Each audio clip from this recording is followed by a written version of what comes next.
رحمت اللہ علیہ نبی دی شریعت دا دوسرا امام ہے، مدینے شریف دا امام سی.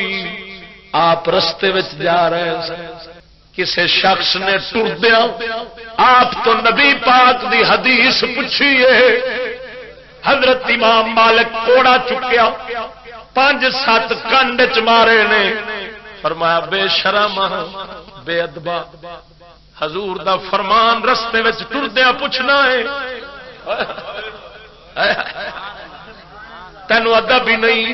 چل میں اپنے گھر جاواں گا، غسل کراں گا، کپڑے بدلاں گا، خوشبو لاواں گا، اچھی تھان تے بیٹھاں گا، تم بھی وضو کری غسل کری، میرے سامنے دو زانو ہو کے بیٹھی، پھر میں نبی دا فرمان سناواں گا. قدر دی گل ہے نا. سیانے آتے نے کھوتے نو کی پتا گل کند کی، سانو قدر کی، سانو کی پتا نبی سونے دی شان دا قدر دا آپ تے فرمان دا.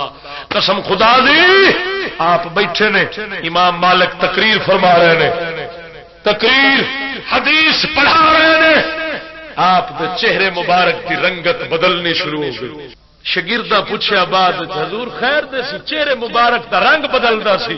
آپ نے فرمایا جدو حدیث پڑھا رہا سا نا تو مینوں بچھو ڈنگ مارنے شروع کیتے، مینوں 20 ڈنگ مارے سو یا بائی. تو فرمایا میں کیا جان تے نکل جاوے پر حضور دا فرمان نہیں ٹوکاں گا. آکھ سبحان اللہ. عارف کھڑی فرماؤندا ہے بے ادباں مقصود نہ حاصل